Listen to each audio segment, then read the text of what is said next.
So what I want to work, what I love doing in our improvisational writing classes is I love looking at, of course, we're looking at Eat, Pray, Love this quarter, but I want, and I think in here we also looked at Accidental Tourist.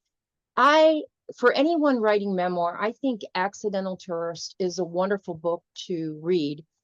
It's fiction, but it's written, and it's written in third person, but it's also very, it really shows a lot about writing.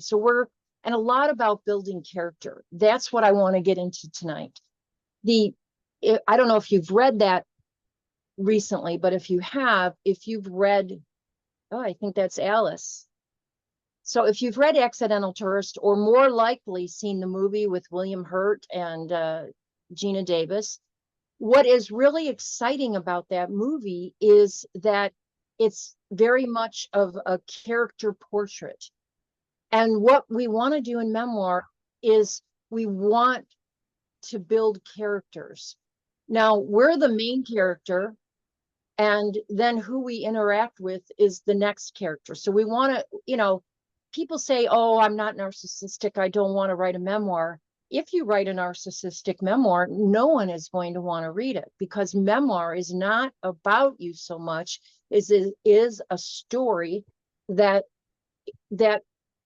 is great for other people to read, that they can learn from, that they can see your transformation. So it's not about you, it's about you as a main character, but it's about something that will interest a reader. That's the most important thing. So once in a while, it's really great to read well, it's always great to read fiction, but let's just take a look at this. I'm going to do a share.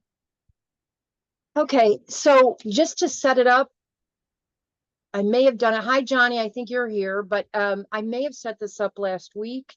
What this is about a man and a woman getting a divorce. In every memoir, you want to show the change from the beginning of the book to the end of the book. This guy, Macon, he is like a lot of us, he gets stuck in his habits and his way of doing things, and the divorce or his wife separating from him really changes all that. Then he takes his dog. He's a writer that travels around the world doing something called the Accidental Tourist, which is interesting because it's about never changing. It's about, you can travel and it's as if you never left home. It's so comfortable. And he finds out that his dog can't be accepted at one of those places where they take care of dogs, so he has to take it to another. He leaves it there, and this is what happens when he goes to pick it up. So who would be willing to read this first page or two? Just talk out loud, because I can't see you at this moment. I can. I'm here for my dog. She came forward to open a folder that lay on the counter. Your last name? Leary. Oh, she said, just a minute. Macon wondered what Edward had done wrong this time. The girl disappeared, and a moment later, the other one came out, the frizzy one. This evening, she wore a V-necked black dress splashed with big pink flowers, its shoulder padded and its skirt too skimpy, and preposterously high-heeled sandals. Well, hi there, she said brightly. How was your trip? Oh, where's Edward? Isn't he all right? Sure, he's all right. He was so good and sweet and friendly. Well, fine, Macon said. We just got on like a house of fire. Seems he took a shine to me. I couldn't say why. Great. So before we go on to the next page, why, and anyone can answer this, why is this a scene? Anyone? Because there's a beginning to it. It's in time.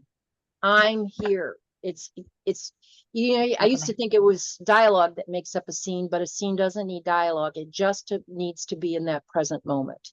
It's happening. It's not a narrative, and it's not an internal thought or dialogue, right? Is that? It actually can have both of those things within it, but the biggest thing is it has a time anchor, what we call a time anchor. Then the other thing is, and this is to answer what you just said, so thank you for saying it, where it says Macon wondered, that doesn't show up the thing. Macon wondered what Edward had done wrong this time. Of course, Edward is his dog. That is inside of his head. So really good scenes have what the person is thinking inside of their head, as well as what they're saying. And that's actually where humor can come in. And then there's more narrative. The girl disappears, and then she tells someone else, and then another woman enters, and the scene continues. Okay, so just pointing out those three things so that we can all do them when we're writing. So who would like to read the next page? Thank you, Marnie. I mean, Marnie. Mandy. I wonder if I'm getting old. Who else would like to read this page before I'll read. Okay, good. Wonderful, Macon said. He cleared his throat. So could I have him back, please? Caroline will bring him. Ah, there was a silence. The woman waited, facing him and wearing a perky smile, with her fingers laced together on the counter. She had painted her nails dark red, Macon saw, and put on a blackish lipstick that showed her mouth to be an unusually complicated shape, angular, like certain kinds of apples. Macon said finally, maybe I could pay? Oh, yes. She stopped smiling and peered down at the open folder. That'll be $42, she said. Macon gave her a credit card. She had trouble working the embossing machine. Everything had to be done with the flats of her hands to spare her nails. Great. So just to call it out, how is this building character? How is doing something showing you things about, what is it showing you about the characters, what they're doing? Showing that she cares about her nails in a particular way. And like, there's a lot of description of how she's dressed and, you know, painted her nails dark red and blackish lipstick. So that all gives a sense of person who cares about their appearance and is, there's a little bit of ghoulishness about it too. I don't know if. Yeah, that blackish lipstick and whatever. So good. Also, it's We- weird because Mhm. well, I find it odd. Personally, she couldn't use the machine with her nails. So Mhm. Yes, she's that yes. type of person that I can't identify with, who has these long, pretty nails, but like can't Do isn't very anything. practical. Yes, yes. From a guy's point of view, it seems pretty obvious that she's coming on to him. She's dressing in this tight dress with roses on it. She's got her nails done. She's wearing this lipstick. She's looking at him. There's this pregnant pause where it's kind of awkward, waiting for him to ask her out. She doesn't. I couldn't agree more. I'm so glad you see that in such a short period. And I mean, someone goes to get her. So when he comes in and has anyone's, is there any evidence? I always look for evidence of things that Macon is different than her. What about his character? He's don't pretty go into it too much. standoffish. Yeah. Or He's pretty clueless. aloof. Yeah. Aloof. Yeah. Yeah. Or he's still recovering from a divorce and he just like is still like spun out from everything that happened with it. Like maybe he doesn't feel ready to date. Yeah. I mean, he's not the most observant person in the deck. Okay, so let's keep going. One more page or two, do a couple more pages. Who would be willing to read this one? Thank you, Liz. I can read that. Cool. She filled in the blanks in a jerky scrawl and then turned the bill in his direction. Signature and phone, she said. She leaned over the counter to watch what he wrote. Is that your home phone or your business? It's both. Why? What difference does it make? He asked. I was just wondering, she told him. She tore off his copy in that splay-fingered style of hers and put the rest of the bill in a drawer. I don't know if I mentioned before that it so happens I train dogs. Is that right? Macon said. He looked toward the door where the first girl had disappeared. It always made him nervous when they took too long bringing Edward. What were they doing back there? Getting rid of some evidence? My specialty is dogs that bite, the woman said. Specialty? Pardon. Great. So someone call out anything that you notice about the structure of this or the dialogue and how it's further revealing what the characters are like. Anything you notice? Short phrases, like Ah, nobody yeah. goes, is that right? Specialty, pardon.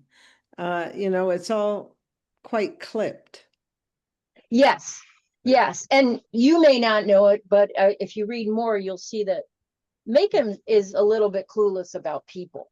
You know, I don't think he knows the girl's coming on to her. He's like, what did Edward do? So it's good. What I'm really wanting you to notice here, here's some narrative.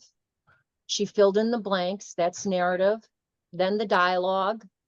And don't worry about dialogue right now. People don't say everything, but then he looked toward the door, more narrative.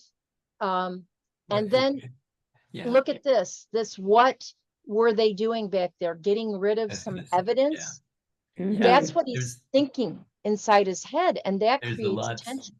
saying What- about his anxiety about Yeah, did Edward do some again? He already got kicked out of one place. So that's in Memoir how you're going to create some excitement and tension. And one more page and then we're done. And thank you for reading. And one more person.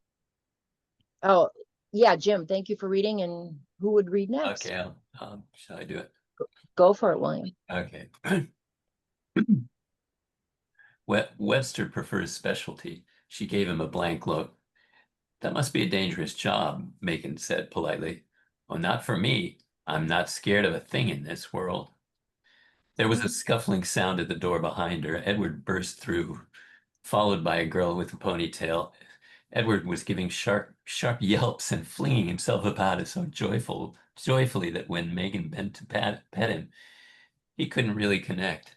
Now stop that, the girl told Edward. She was trying to buckle his collar. Meanwhile, the woman behind the counter was saying, biters, parkers, deaf dogs, timid dogs, dogs that haven't been treated right, dogs that have learned bad habits, dogs that grew up in pet shops and don't trust human beings. I can handle all of those. Well, good, Megan said. Not that he would bite me, of course, the woman said. Great. So let's stop there. The point is there are opposing forces to this meet cute, what we call a meet cute in Hollywood. They are opposing forces. He's clueless. He's just gotten a divorce. The opposing forces are within him. And honestly, Yeah. in this meeting, it doesn't look too fortuitous because, I mean, he doesn't seem like a man that would like a woman who has such long nails that she can't even do a thing. I mean, you can just tell, I think, but then maybe I've read more of it. So here's what we're going to play with our writing. And always remember that this is not about writing, about doing great writing. Sometimes we just go fishing, we're figuring out what we want to write about. But I would like you to do what I'm going to call a character portrait and see if you can, a character portrait is what the person looks like, how you meet them, where you're at when you meet them, things you notice about them but don't say, maybe some of the dialogue that you have. Now you can, so I'm going to put this in the chat: who, what, where, how, why. What's the other one? Who, what, where, why, how, and when. And then that's your left side of the brain. And then the other side is smell, taste, touch, hear, see. And I just put that in there. And so you're going to write about this person, and if you can, or if you want to, in the present tense. I see her walk in the door and I'm thinking, wait, is that her or is it someone else? I didn't think she had blonde hair. I thought she had dark hair. And then whatever you say in that first meeting of that person. Now, sometimes we don't know what to write about, and that is okay. So you say, Kelly told me to write about this, and I don't even know what to write, but let me think of some people, so you write what's going through your head on the page. If your critic comes up, you write what your critic is saying. what you do is you keep writing and don't think. No thinking aloud if possible, because your brain is way smarter than you are. It can, if you let go and just start writing and allow it to take you where it wants to take you, it knows what the assignment is. It'll go there, it'll go somewhere else you need to be going. You go, I can write anything. It doesn't have to make sense, or I can make sense. And you pick up your pen and you start making a list of people that you'd like to write about. And then you decide on one and you just use those prompts that I put in the chat to write about that person. Who, what, where, how, why, when, smell, taste, touch. I hear, I see, I smell. In present tense, if you'd like. Okay, any questions?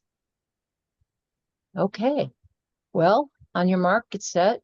Pick up the pen or pencil and go. Okay, so we're going to listen. If you need a break or you need to go to the bathroom, just get up and go during someone's thing. You know, sometimes it's too hard to listen to everybody. I mean, I do, but that doesn't mean all of you want to. Take a break, you know, and then come back. But try to listen and give feedback when you can, because a lot of learning comes from recognizing what others are doing. I mean, I have learned so much from studying how to edit writing and what goes into making a good story, that when you can identify it as well, you can do more writing like that. So also see if you can participate a little bit. So who would like, wait, Alice is here. Alice, are you here? If I don't hear from Alice, who would like to go next?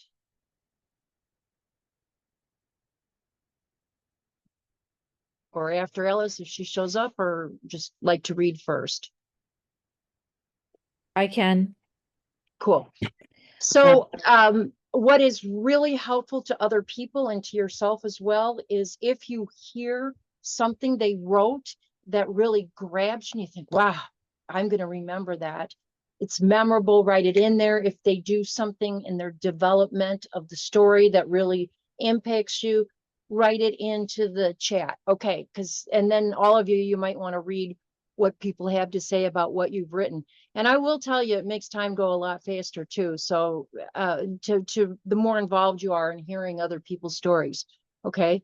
And it's not always, you're not always in the mood. So if you're not, then go take a walk for a second and come on back. So who said they want to read first? I said I would because nobody was saying anything. So Okay, that was Mandy. Okay, good. So go for it. okay. I am backstage in my dressing room at the Amundsen after the show. I take off the plaid housecoat that I wear in the second act, my round glasses with no lenses. I unplait my braids, and I hear a knock at the door.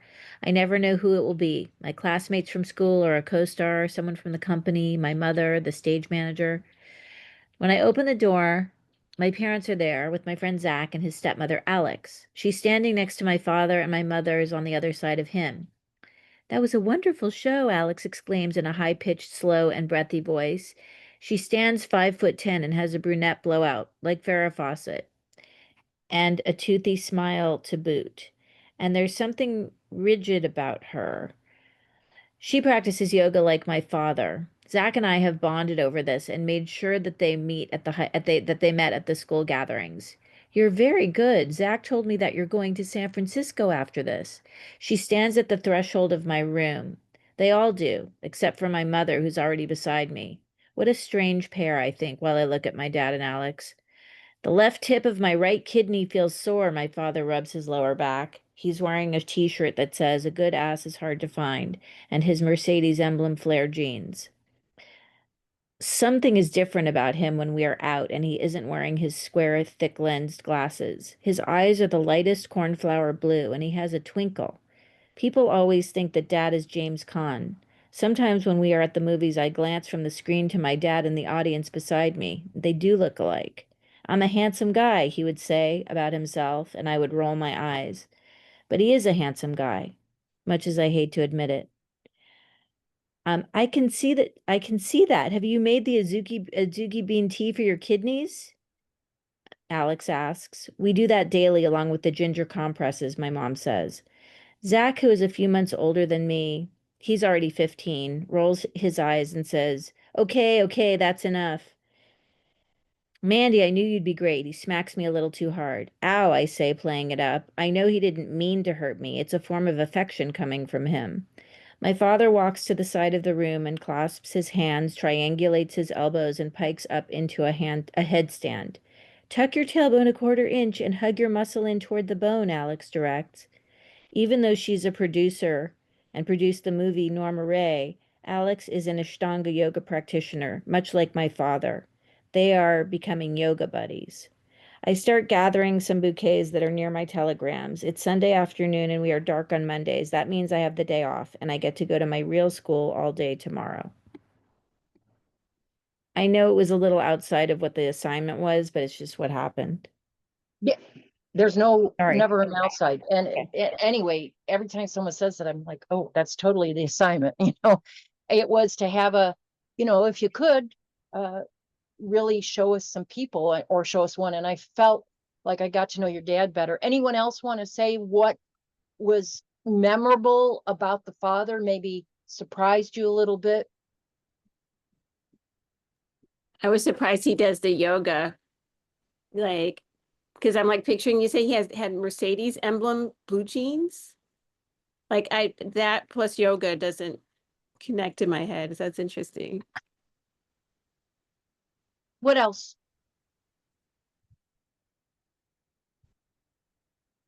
He had a T-shirt, "A good ass is hard to find." Did I do that properly? I mean, I was a bit shocked that he'd be wearing that with. Yeah. With a cartoon mule on it or a cartoon donkey on it. Oh, okay, okay. Now I get it. Yeah, okay. That's a little bit. It was from the 70s. Okay, I missed that. But also, he's kind of, you know, I'm a handsome guy. It sounds like he's confident, but maybe he's a bit joker too. I'm not sure. So, yeah, it was an interesting portrait of your father, and I'm wondering if this is the woman that he later goes out like. Good, Hans- good. We don't know, and don't tell us, Mandy, but I like the idea. Yeah, you know what's going on, so now I'm wondering. I'm so glad you saw that, Katie. Or although maybe that happened before. No, her mother's there, so yeah. Yeah. There's still. Well, we want, you know, you're always going to wonder in a book why someone is, or in a story, why is someone being introduced? How is that person going to figure in? So I love that you saw that. One more thing, anything else that anyone else has to mention it? And by the way, the opposition of the ass comment on his t-shirt and doing yoga, I Mhm. love that because they do seem a little bit opposite. I was And- surprised that you ended up being 17. You know, it was like shifted everything to a different perspective. Because, like there you were and your brother had a different significance and just changed the game. And here's what I'm going to say. And what really works, Mandy, is you're showing relationship. Your brother socks you on the arm. You go, ow, and you're thinking inside, that hurts. Or I don't know if you say that out. It doesn't matter. It might be some inner stuff. I love that he looks like James Caan. I'm finally getting a picture of your dad. And we read memoirs because we like or dislike people. And we usually do both. The best characters we like and dislike. I mean, Scarlett O'Hara is really a bitch on one hand, but I didn't know that when I was 10. But I like her even better now because she was really, so opposite. So you're surprising us a little with your father and also bringing a portrait of what life is like in Bel Air, right? That you're living in Los Angeles, your dad's in the business. So that feels He's like not in business, but yeah, but Oh. I know what you mean, that the business is in there somehow. Yeah, it gets very LA feeling. So yes, and you're in the business. So yeah, I'm like entering a world I want to go to. Thank you. Thanks for the We tea. fall in love with the characters. So this is a very important session today. And I'm falling in love with your dad, but not in a biblical way. Just like, I like him as a character. Who's next? Did someone leave? Who's next? William, you want to be next? Oh.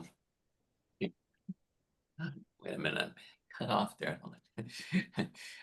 This is this is part 3 of my story about Frank. So just Good. since some of you were not here for the 1 and 2, let me see.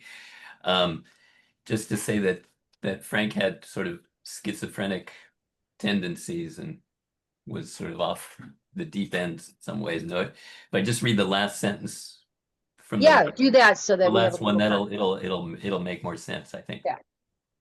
It was now becoming clear after dinner that a larger plot was at stake, something that seemed to involve a covert CIA operation. So that kind of character. Okay, we're on our way to a concert. So a classical Indian concert. We arrived at Herrick Chapel at Occidental College early enough to take a seat in the front row on the side. The seating in the chapel is shaped like a cross with a long aisle down the center and then seating on 2 sides. There was a space in between with cushions in front of the stage if anyone chose to sit cross-legged. Most of those attending were Indian, women dressed in flowing saris and men wearing Nehru jackets. Some of the Westerners also wore variations of traditional Indian dress. There was the smell of curry as we walked in. A dinner was available before the performance. Frank drew a stark contrast to the magnificent, delicate flowing saris with vibrant colors. He was wearing his camouflage jacket purchased at the Army surplus store in bright yellows and oranges. While I still noticed that a strange trance-like state that Frank seemed to be in since dinner, I wasn't that concerned, feeling the giddiness myself of recently getting stoned. Just how stoned were we anyway? Also, I had really been looking forward to this concert. L. Subramanian is one of the world's great classical Indian violinists. It would be a special treat. And we would meet up with other friends afterwards. Hari Har, dressed in traditional Indian dhoti, announced the musicians. We have a real treat for you this evening, he began. There was polite applause. Frank, sitting next to me, slowly, mechanically got up from his seat. I watched closely, thinking he had changed his mind and decided to sit on one of the cushions in the front. But he continued up to the microphone and began tapping on the mics. May I help you? Hari Har asked nervously. I just wanted to check to validate the sound system is adequate for the performance, Frank said in a mechanical tone. Quickly, I leapt up and I'll handle this, I said. I walked up to the stage, grabbed Frank by the arm, and dragged him down the center aisle outside. Fortunately, he did not resist. Once outside, I'm not sure why, but once outside, I started punching him. Well, oh yes, That's it. good I mean, place that's to as far as end. it I goes love for that. the Okay, show. we're gonna want to hear what happened wanted to there. make sure to get to the climax. But anyway, Yeah. Well, don't tell us what happened because we well, want I to. mean, that was the kind of Yeah. yeah. I'm sure that had some ramifications. Okay, so good. How did this storyteller, William, what did he do as a writer? that brought you into what he was writing? What did he do that's working? He used the senses. He described the smell of curry and the vibrancy of the colors. He showed how Frank was in stark contrast with, to like the vibrant colors with his camouflage. You were sort of in the scene, the Indian MC, and then the music they were about to listen to. It was very like sensory, or sensory like whatever, sensory heavy. And then I loved also the internal dialogue of like, we were stoned. How stoned were we? Because it's so stoned to even ask that. And then because it's sort of like in action. And then the Right. mechanical thing about Frank. Frank is really hilarious. And then he goes up to the mic, it shows how he has no boundaries. And then I Right. liked when also the action of going to grab Frank and being surprised, like it could have gone either way. He could have resisted or not resisted, but surprisingly he didn't resist. And then the surprise of you just punching him in the face is hilarious. So it's all I love this. I love this character. Mhm. Mhm. Thanks. So part 3, are we going to get a part 4? No, it doesn't. I think so. I Good. mean, Let's I keep was going with this thinking, guy. what he's like now, and I could Yeah. go on. I could go on the whole Yeah. course, the whole 10 weeks on Frank, probably. Yeah, and I'd like to see you punch him some more. I mean, just because I did not expect that from you at all, Bill. I didn't either. But you That's what I really, was thinking. yeah. So you keep going from that moment. What is his reaction? Action, reaction, action, reaction. That's how we build story. So I don't want you to tell me here, but wow, your writing is really vibrant. It just pulls me in all the senses, as Mandy said, and still I want more of what you're thinking inside, but I'm glad you didn't do it in this draft because we wouldn't have gotten to where we got to. So, but that's something you can, when I say something, it's not like it's missing and that you need it, but you can maybe do a little more of it. Like, what are you thinking when he goes up there? So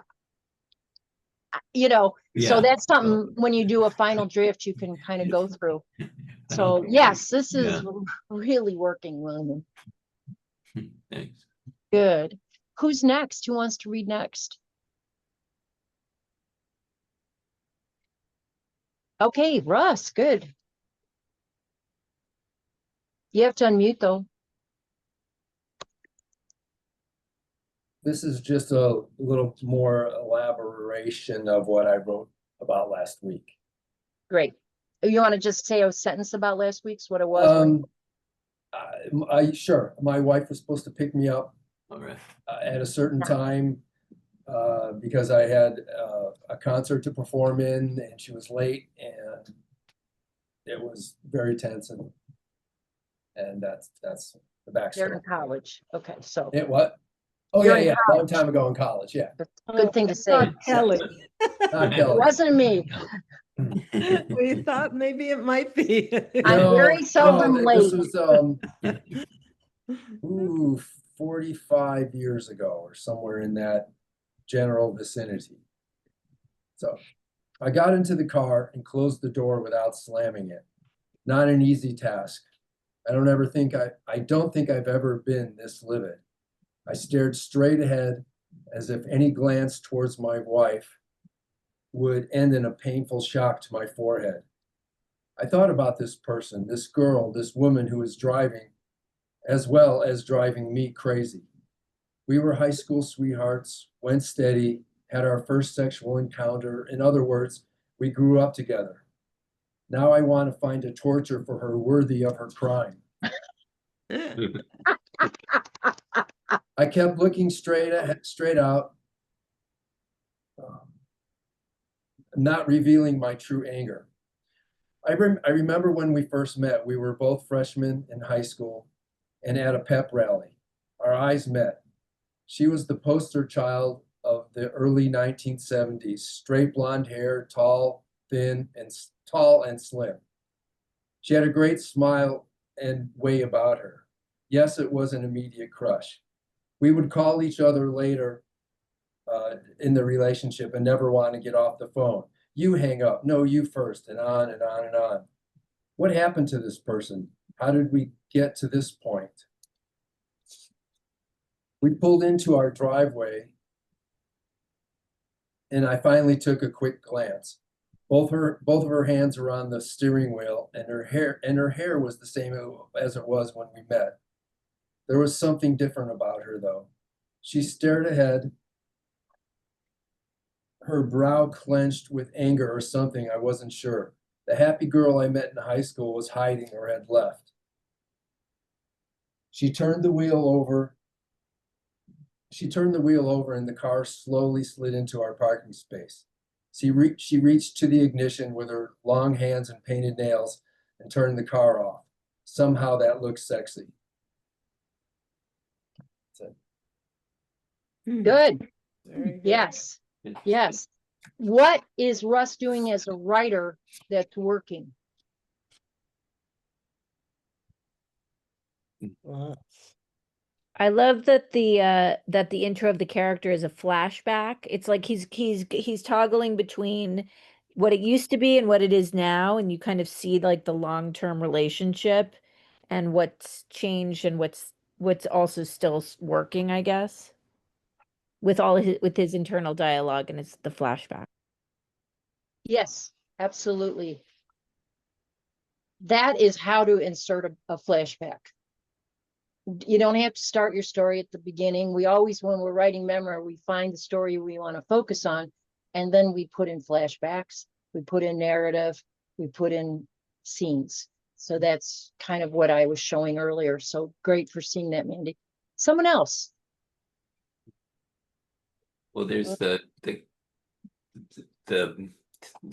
I guess you could say tug of war between his feelings that there's a lot saying that he still has real feelings for this relationship. I mean, both in the end of this one, where she actually looks sexy driving the car and the last one where he was angry, but then he, burst into laughter because of the absurdity of the situation. So there's a lot of kind of,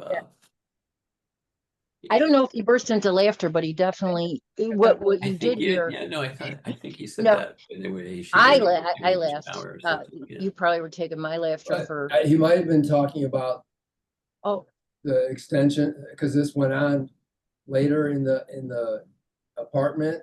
oh, good. Right. Maybe he When remembers that. what a good memory you have, William. Yeah. Try, But that moment, put the story together. Yeah. Yeah.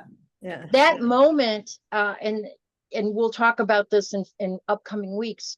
But that moment when you put something is happening and then you put the opposite feeling that you expect that person to have, those are the moments that we keep reading after.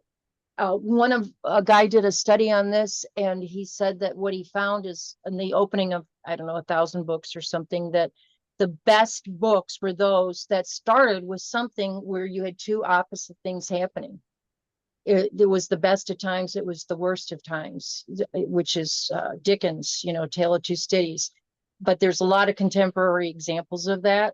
And so anytime you do opposite things all the way through, we're going to keep reading. We're going to keep reading to find out what happens to people we like or don't like. We love to dislike people.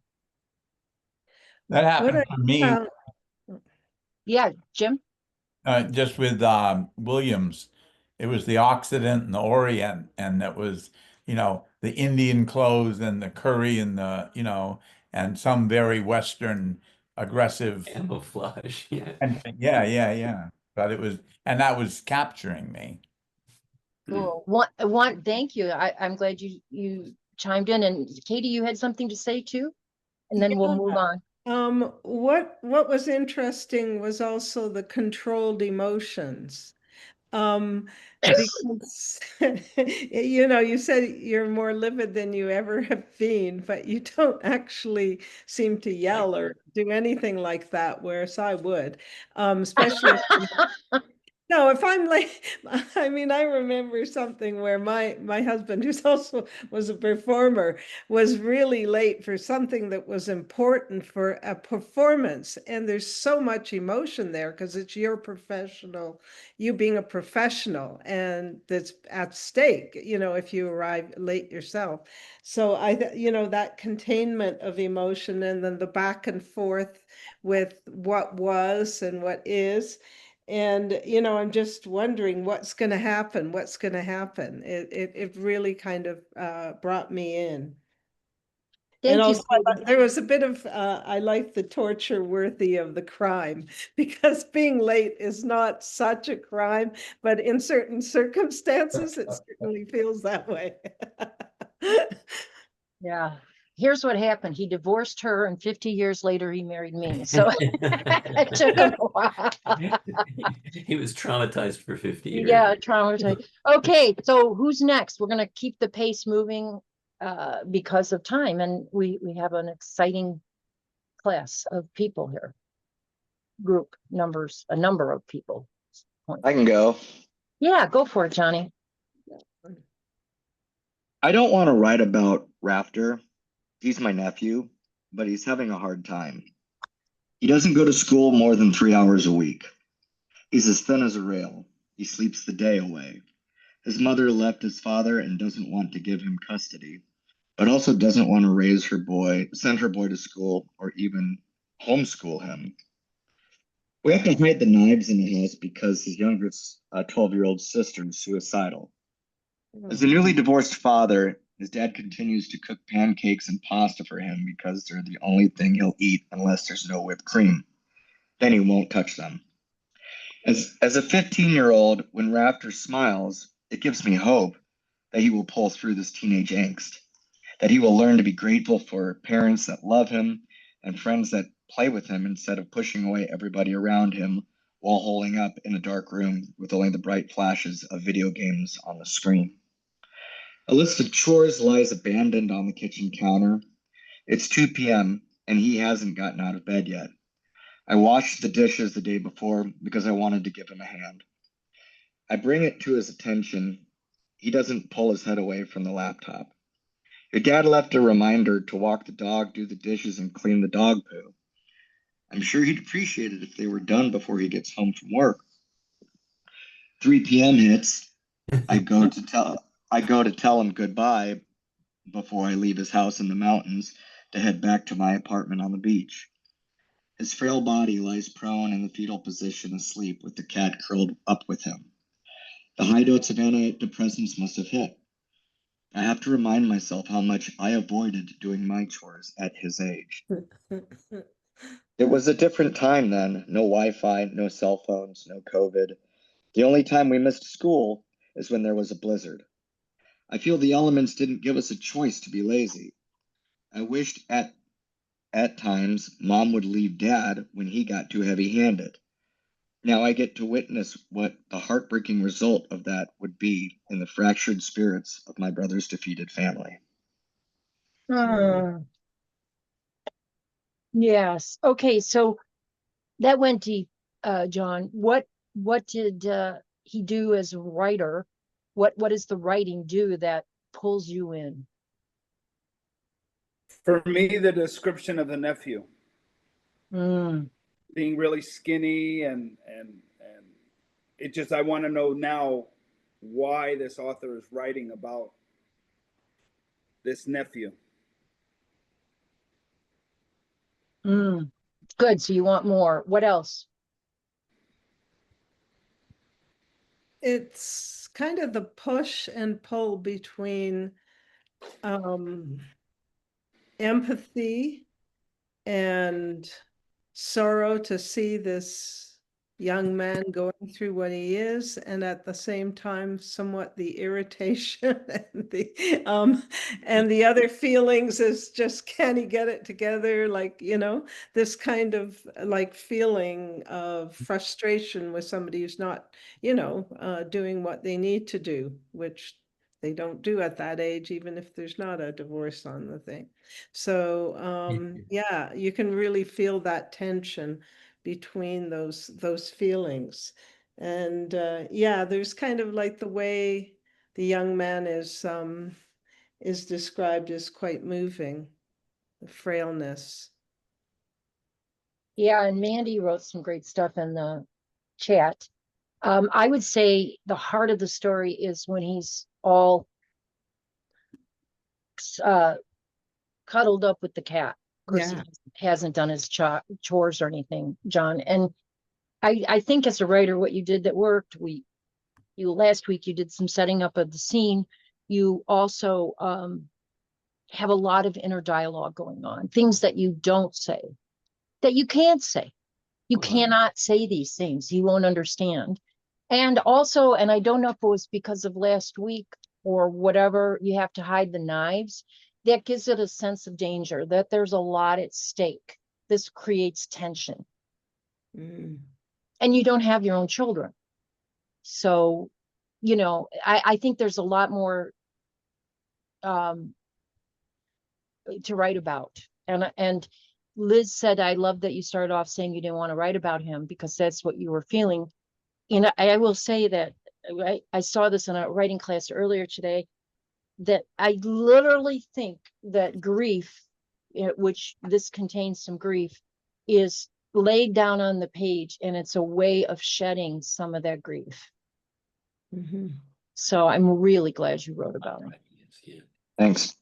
I thought the first line was very compelling. It made me want to hear more right away. Mm, Why would you not want to write about him? Mm-hmm. I mean, Yeah. that pulled me in right away. And if you wanted to pull this together as a mini essay or something, you could end with something about why you didn't want to write about it. You know, like, in other words, you can always end with what you started with.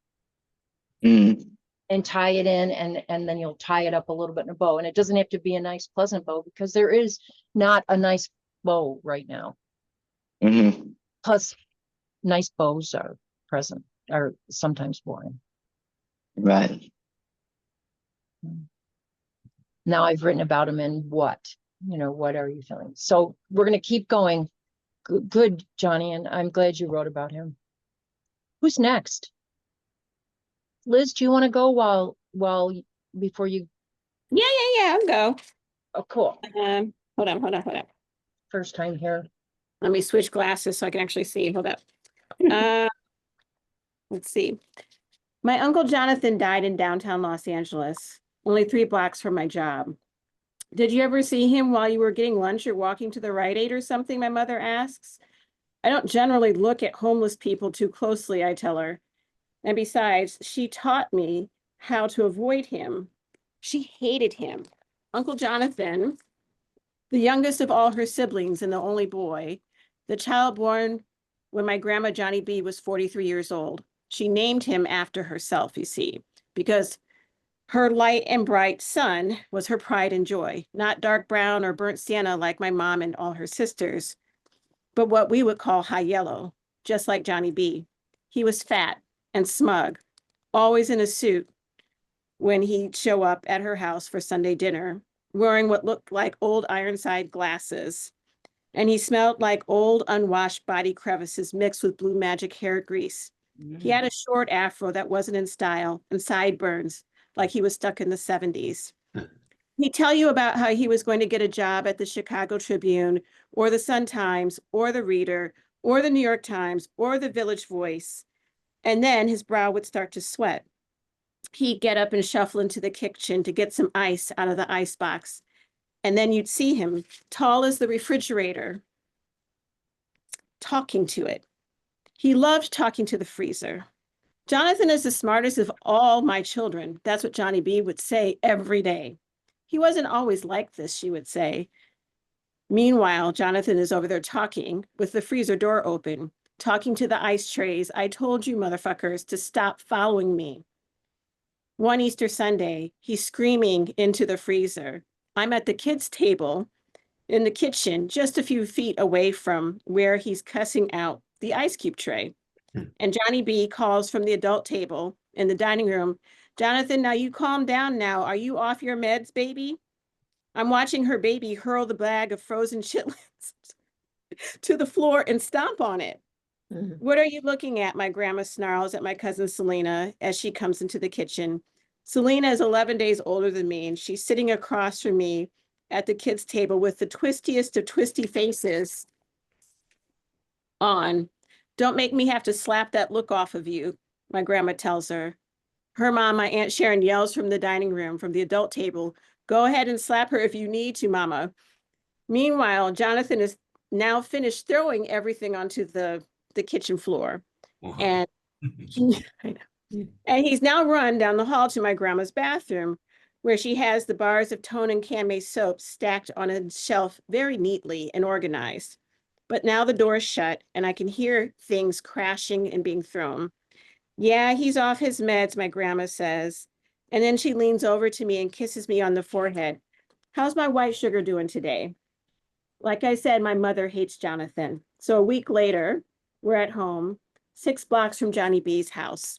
And I'm under my dad's baby grand piano reading a 1921 volume of the Encyclopedia Britannica, Volume A. Why my mom bought this, why my mom bought this set of encyclopedias, I don't know. It's 1983, so why we need these? Again, I don't know. But the doorbell rings, interrupting my perusal of anemones. I peer through the shutters. Jonathan is on the porch, same tan suit, same leather shoes. He's smoking a pipe and sweating. My mom appears next to me. Don't open the door. Don't move. Don't let him know we're here. She hisses. Week after week, year after year of hiding from Jonathan. And this is the woman that has the nerve to ask me if I saw him in downtown LA.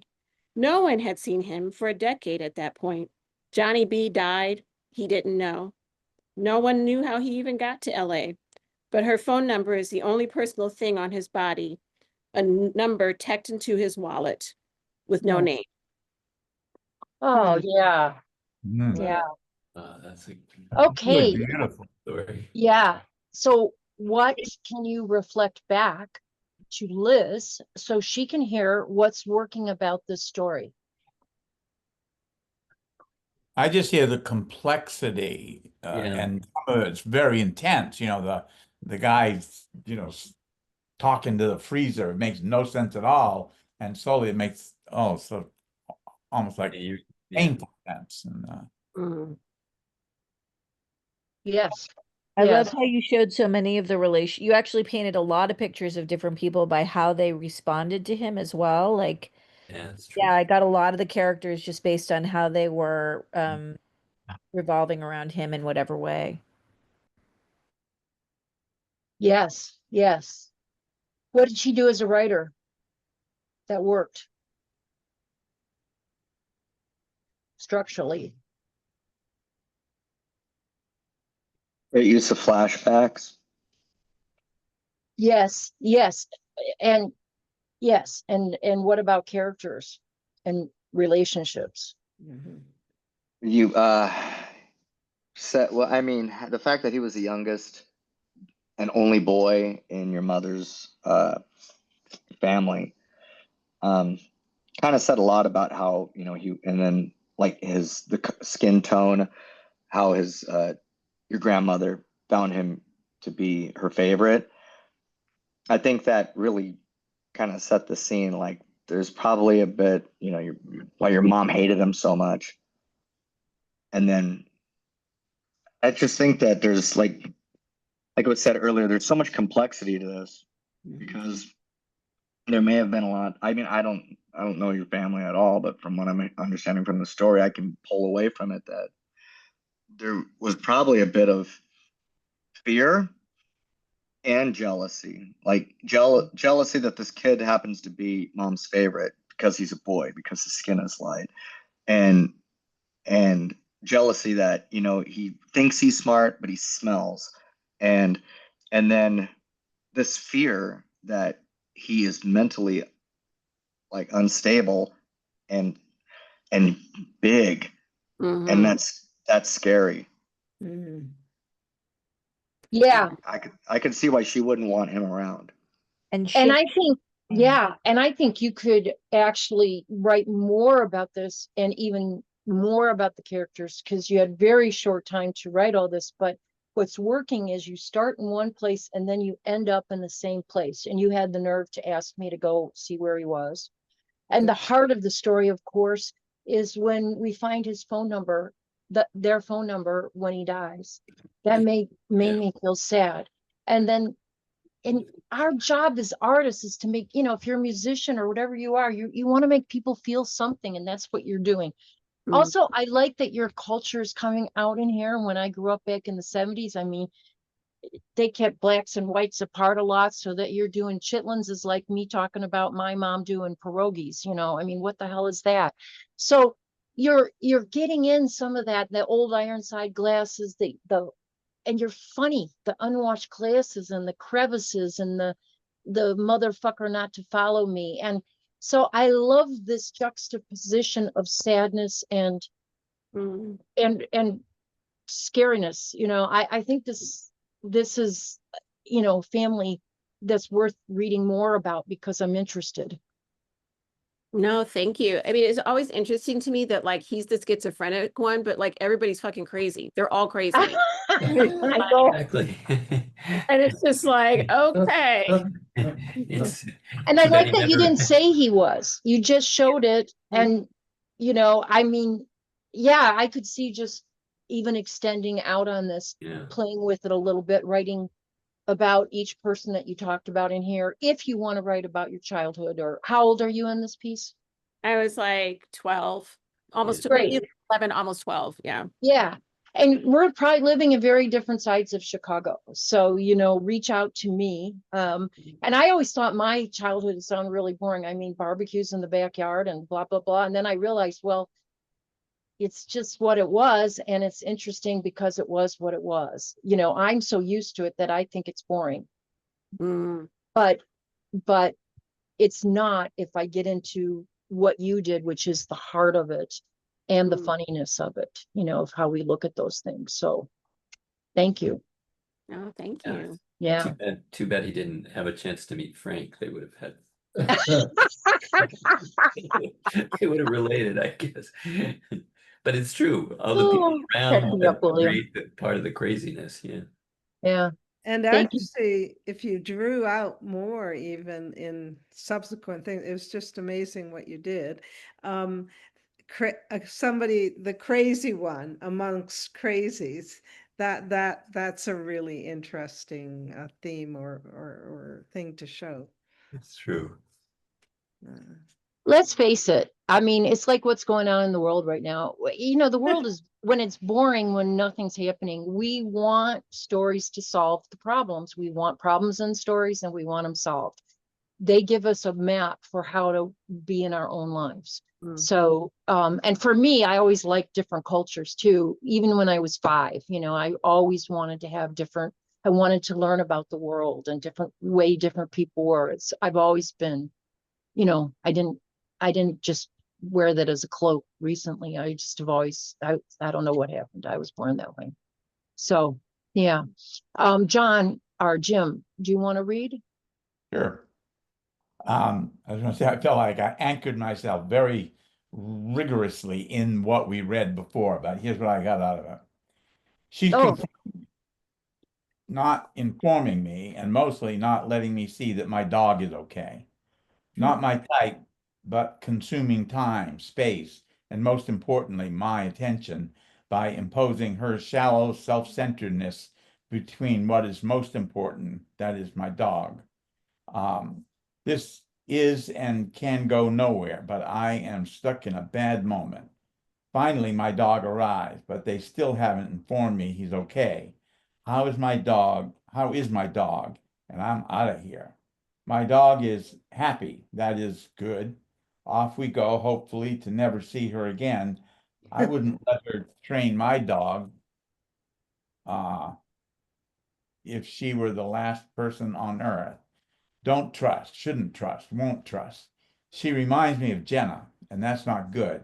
Jenna thought he was our dog and wanted to take him with her just to spite me. Not important, but I'll be glad to get out of here. She thinks she's important. Her nails are important, her dog. oh, her dog training business is important. Well, she doesn't have my dog to train anymore. Her nails, her hair, her dress, but my dog, that's what's important. Give me my dog and I'm out of here, perhaps never to return again, except I know I'll take her with me. She will be training me and my dog in my head for eternity, but I'll never let her know it. Okay, so just to get straight on this, are you referring to what we read today? Yeah, Mhm. Okay, so, and your dog, what is your dog's name? I don't know.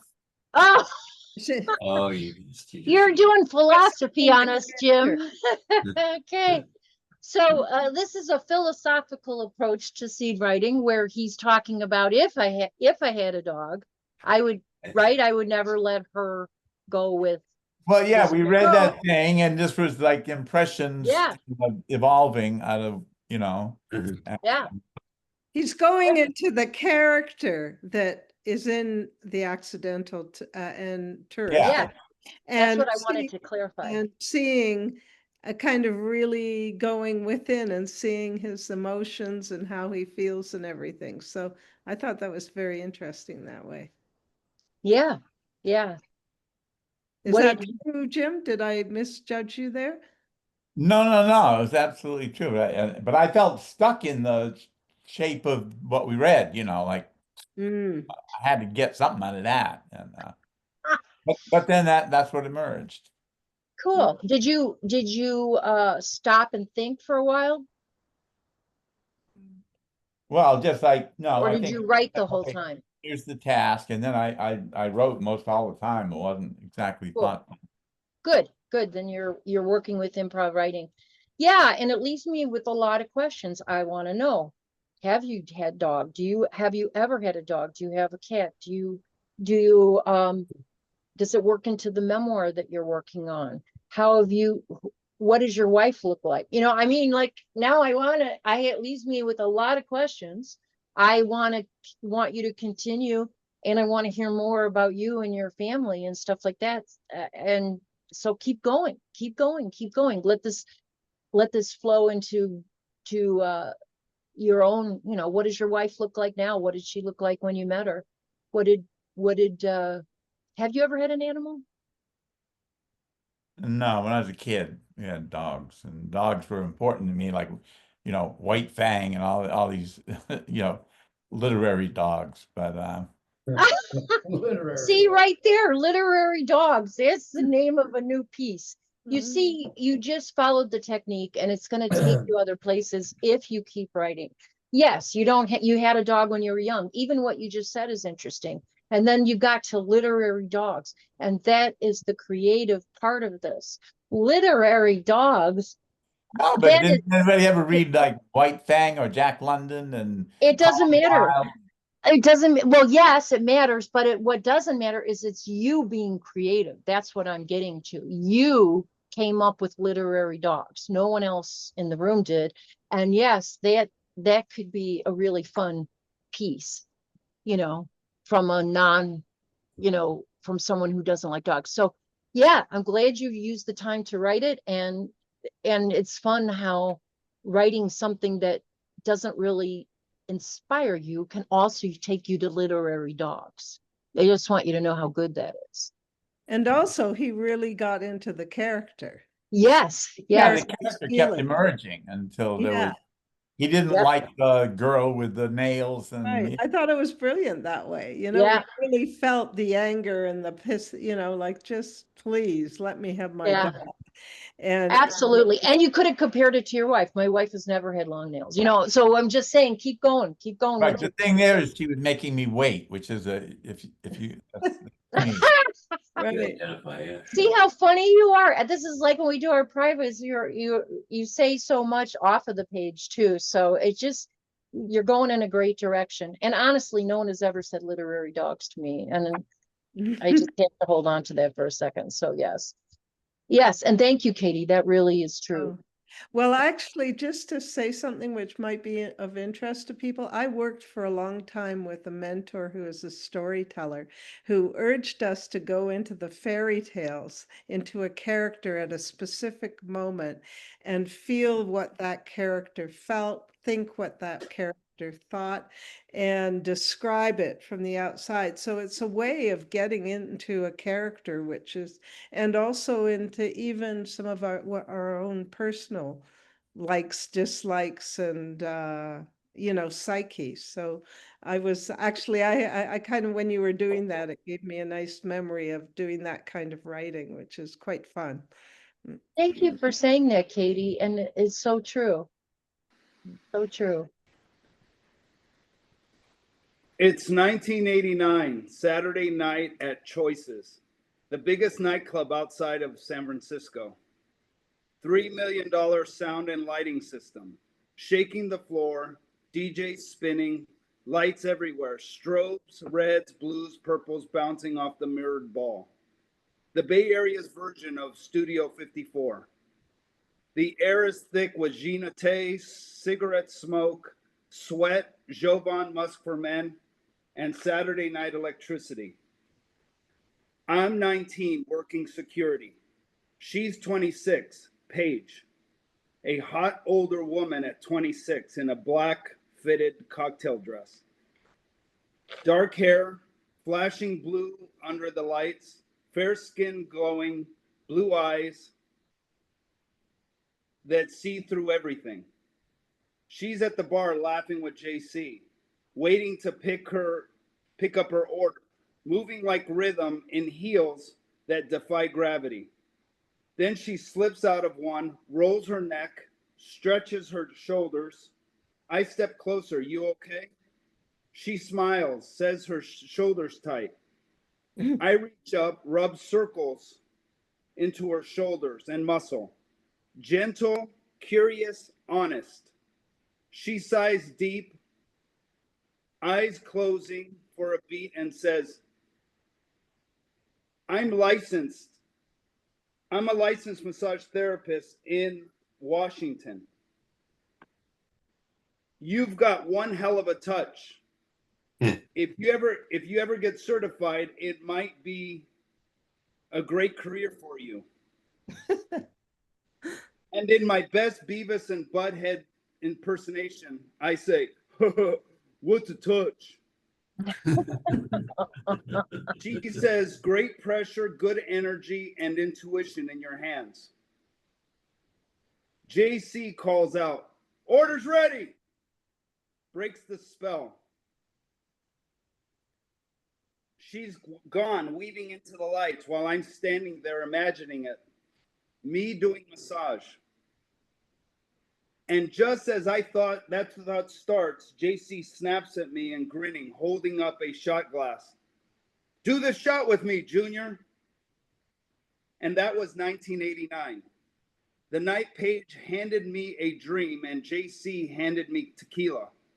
38 years later, 25,000 sessions later, I'm still following that touch. Good, good. And you brought that one back around too. So, yeah. So if you could reflect back to Johnny, what's working as a writer that he did? What got you involved in the story?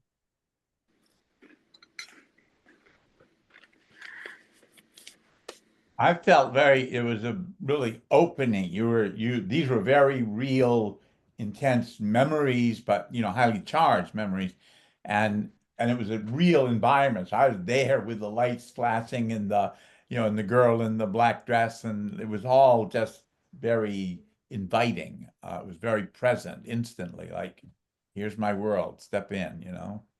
Yeah, thanks for saying that, Jim. And using the I smell, I see, I hear, I touch, all of the senses. Yes, yes. What else?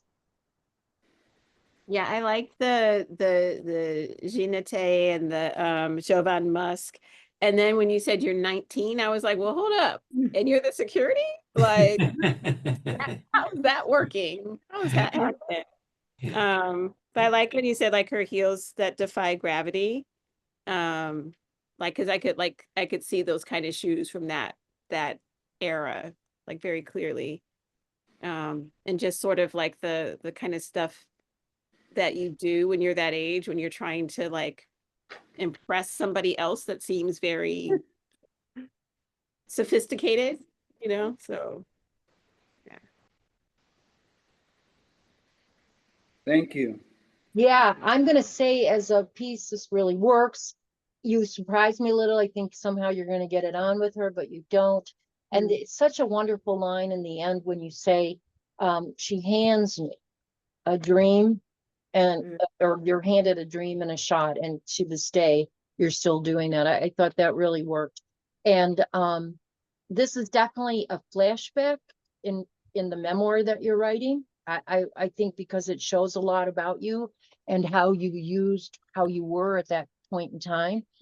I like your description of her and that you're different ages. And then the Beavis and Butthead imitation.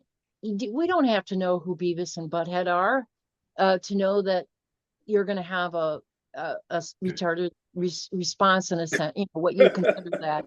And, you know, so I think all of that is really working in here. Good flashback. Yeah. Thank Good. you. You're Thank you. welcome. Katie, it's your turn and you can't get out of it now. Yeah, usually I'm raring to go. This time I made a list of people and then I said, too deep to go, too deep to go, too deep to go. And Well, then that's already like what Jim was doing to get to his. Yeah, I like that. You got this, Katie. So it's not that deep. I'm over at my best friend Ann Sidford's house. It's a Saturday afternoon and we are racking our brains for something to do other than homework, which we both have started, but we'll have to do at the last moment on Sunday night to complete. Anne lives in a big house at the other end of Holden Road, North Finchley, with her sister Kate and her parents Nora and Ken. Anne is taller than me and still slender, with big brown eyes and long straight hair. My father, who is a photographer, has used her on a shoot once. She is a person who stands out in a crowd, not just for her looks, but for her lively, intelligent presence. She is in the same form as me. Form is grade, like same grade in England. And Maggie, my other best friend, is too. Maggie, unlike Anne, is more timid and introverted and fades into the background. Me, I feel like somewhere in between the two, neither fading into the background like Maggie or out there like Anne. Anne sighs. I'm bored. Let's get out of here. Well, what are we going to do? I say. Go on a boring walk? Well, we could make it less boring, said Anne. I got an idea. Why don't we knock on the doors of the apartments down the road? Why? I said, startled by her suggestion. I didn't want to bother people just to entertain myself. Well, maybe we'll find some interesting guys, she said. Oh, come on. More likely an old lady who will ask us on for tea and biscuits. And anyway, what would we say? Ah, we'll figure that out later, she said. Oh, yeah. Fun. Yeah. Yeah. So what's working about this piece? Well, it's setting you up for something. That's for sure. I liked the description of the two friends who are one's here, and then when Katie described herself, I liked because the impression I got is these two friends may not have been friends if it wasn't for the common denominator of Katie or the writer. Interesting. I like that the relationship was very clear for me between the three of them. Yeah. And you're in between the two. Yeah. Yeah. That gives me an insight on a friendship that I've never thought of. Thank you, Johnny. Yeah. And I just was thinking as you were reading, you know, every story, we were watching Black Doves on Netflix the other day, and it was so violent, but yet there was an assassin who was all the comic relief. So it's really nice when we're reading something that it has both light comedy, fun times, as well as I like writing humor, so it's when I can, but it's nice when I go deeper too, you know. So yeah, I think this is really delightful. I can see you doing it, especially meeting getting to know your sister in the other class I'm in. Um, it just gives me a whole new perspective on you as a younger girl. So Wait till you meet the rest of my family. okay, you know what's so weird about reading at this point, which is the last one? I don't know how you don't apologize, because no matter what you write, there's been so many good things that went before. So I'm just going to say this is the first draft. Bachelor number 38, our second meeting. I sat up in my 1-bedroom Palms apartment, waiting for Russ to arrive.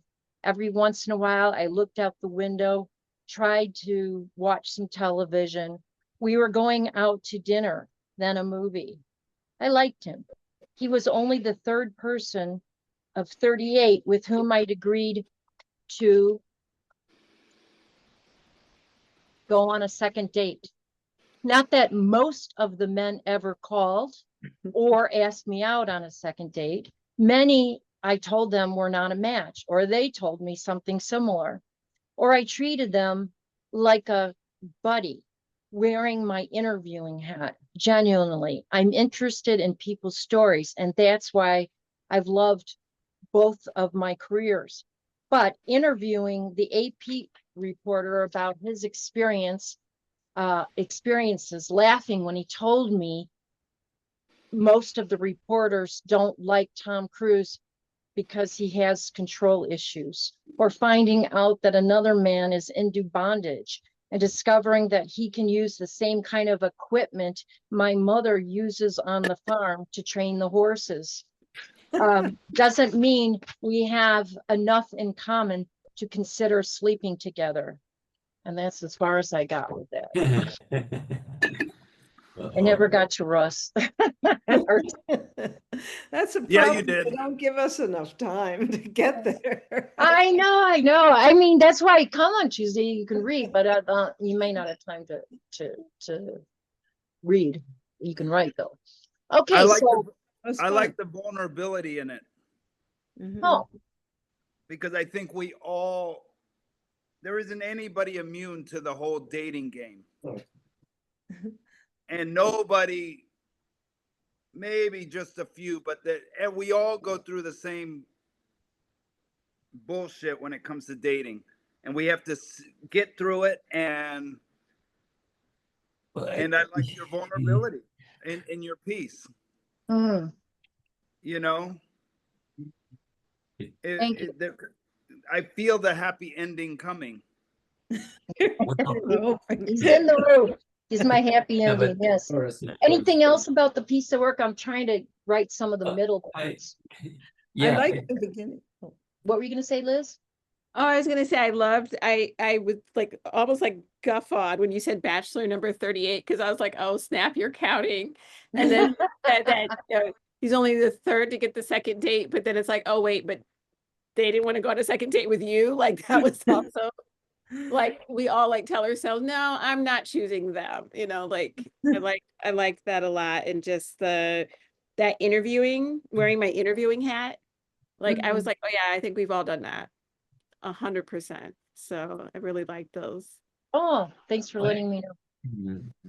I really want to hear about some of the first dates that didn't, that were the first and last dates, and how you managed.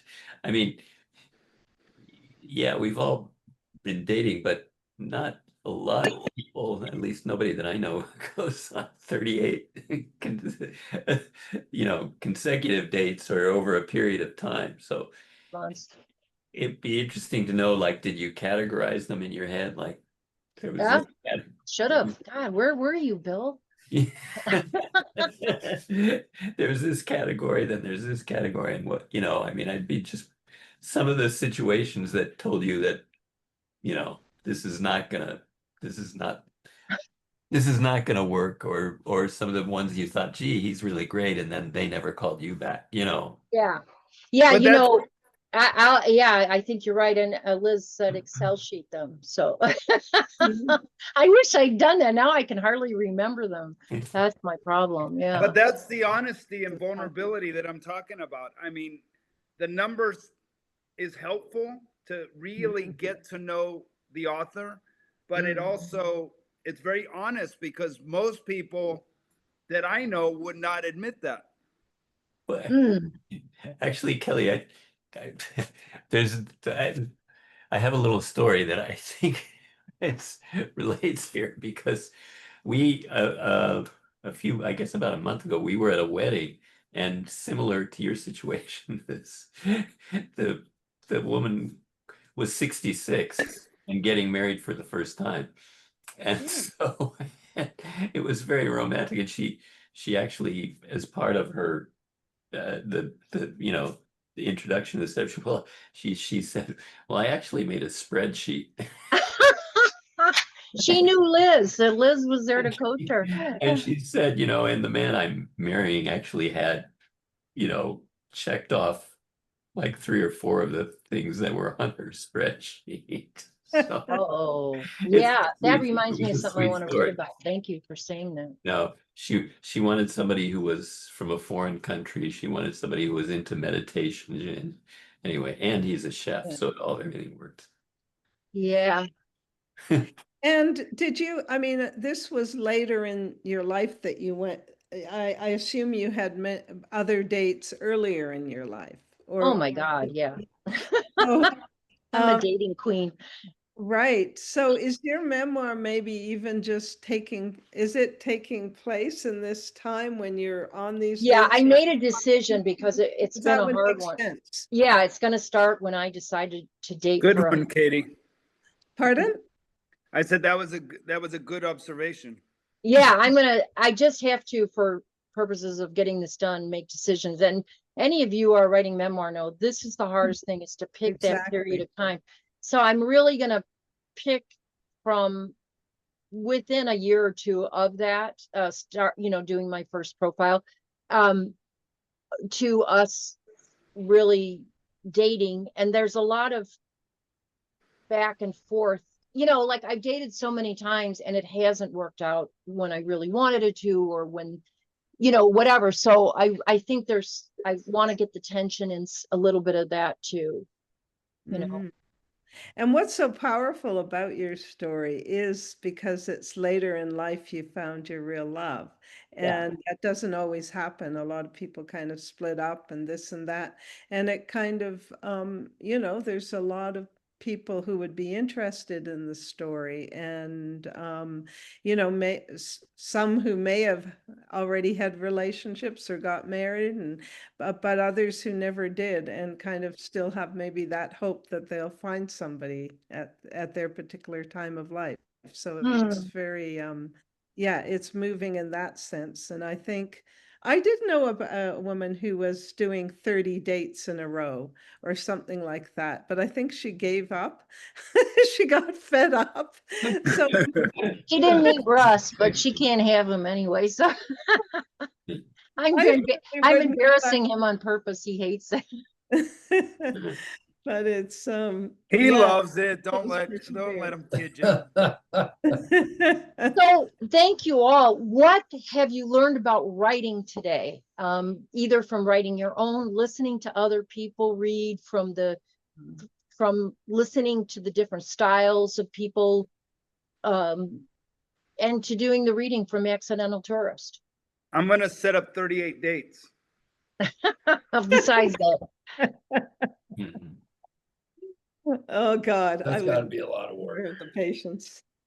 I always had the approach, if he's got, you know, that it's gonna turn up somewhere. I still I mean, you know, I'm Yeah. pretty old right now, but the thought of actually having to work through a certain number of people is like, to me, I thought I'd meet them in one or two. I mean, I think That's why you kept it's like it up. writing a book. You feel very hopeful in the beginning. It's not going to take you long. And then you discover the real ins and outs of writing a book. And you're like, wow. Yeah, no, it just started off with, I'm going to be the bachelorette. They didn't have the Golden Bachelor then, but I'm going to be the bachelorette of my own life. And I'm Yeah, going to date to lovely. find a husband. And I wouldn't date, the really big thing is I had a broken picker, so I wasn't going to date anyone who didn't have the possibility, Mm. you know, so they just had to have that possibility. They couldn't say I'm never getting married again, because that would have, Or I'm already married and you that goes without saying, yeah. But turning the topic here, not about me, is what have you learned about writing tonight? Just call out something that you learned. Descriptions, details. Yeah. Mm-hmm. For Mm-hmm. me, that's what I got out of the feedback, was everything that anyone said was about the details. Mm-hmm. Oh, yes, they did that's why when we mirror people's back, you think, well, I'm not going to tell them exactly what they said. They know what they said. They don't. So when you mirror back, just exactly like you heard it, that can be very helpful. What else did you learn tonight? Someone else. That life is inherently funny, and that if you start telling stories, you know, or and hearing the stories from everybody else, it just kind of opens up it opens up your experience in some way. Yes, yes. I find a lot of things funny.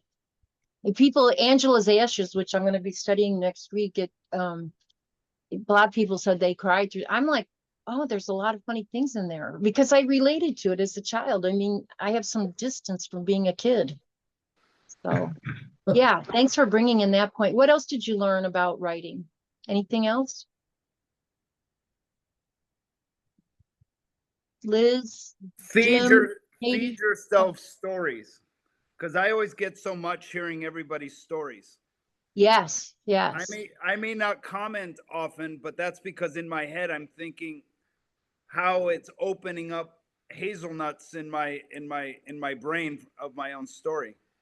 And opening up hazelnuts, that's a great way to say, and so much of my writing has been this to this day, giving myself permission to be not self-conscious, to let go of self-consciousness, to give myself permission to just be what is up for me on the page. Anything else about writing? Wait, Yeah, Liz? there was one thing that I didn't get to. Oh, I'm sorry. No, I go didn't ahead. get to say this with oh God, I'm forgetting everybody's name here. I'm just trying to find a list of everybody's name. I'm sorry. Go ahead. John, Jim, Sorry, just Katie, say Kelly, boy, Liz, boy, Frank, Russ, color of Alice. hair.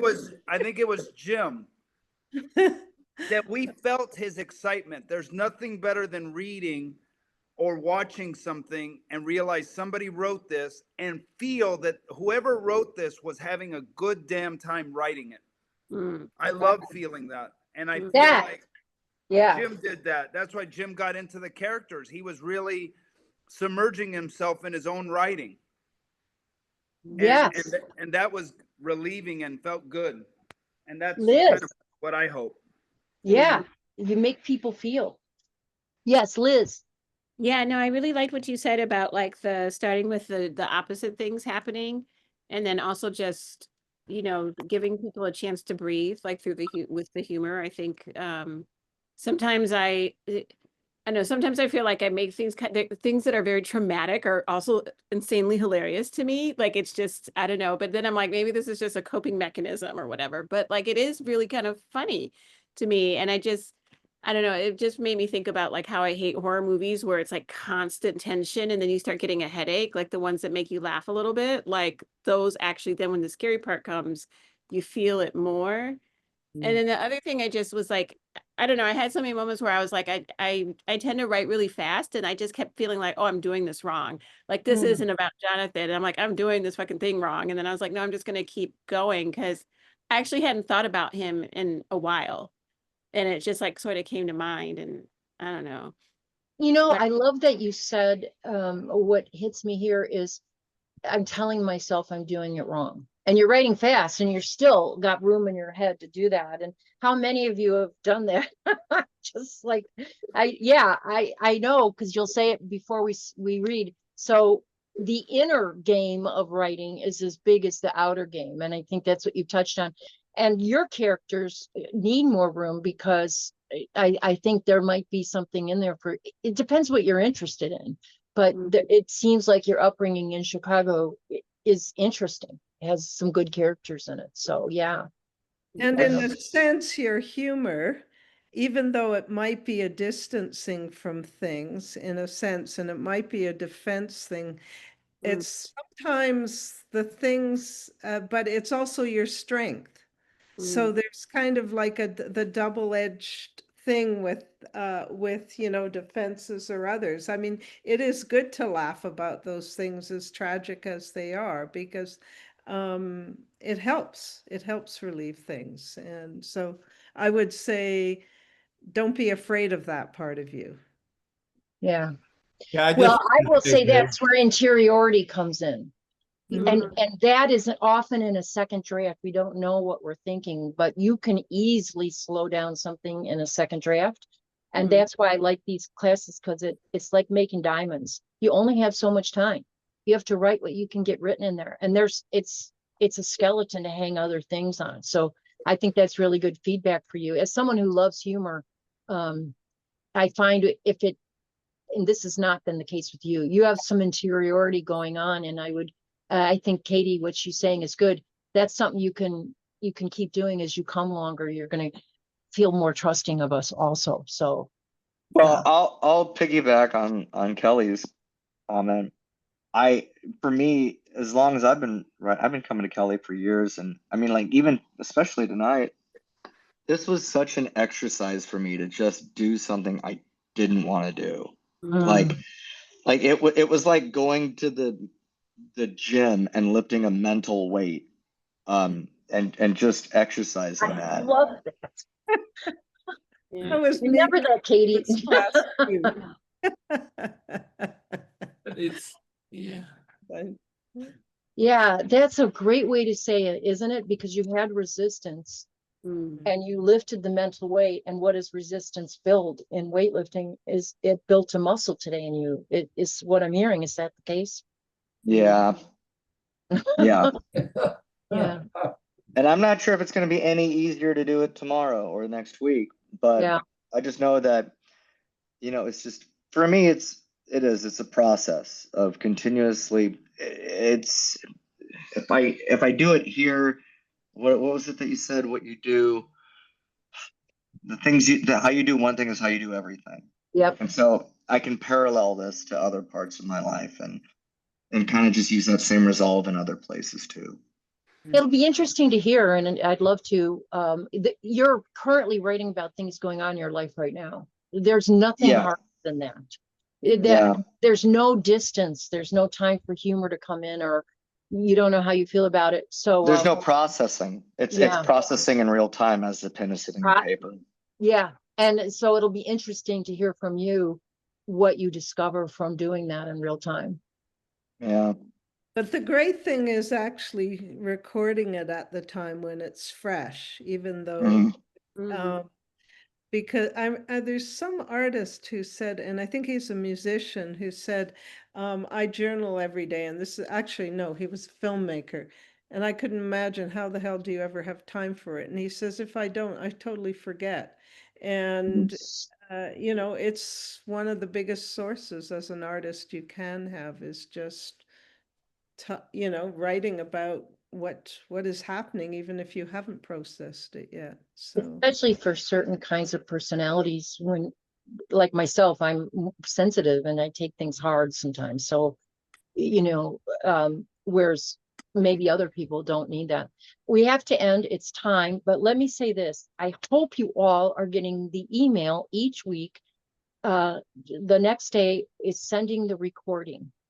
And then if you ever want I think we did an otter today. I don't always do them, but if we did an otter and the only reason to look at that is if there was something said and you want to remember it, or you said things like Jim was saying stuff after we got done with his reading that and this always happens when I work with Jim, that he might want to write about later. So yeah, we have that. And if you get a chance to read parts of The Accidental Tourist on your own, I think that's a book that I would recommend. There's others too, depending on what kind of book you want to write. So that's it. Thank you for sharing what you learned. Thank you for being here. Class is officially over on time.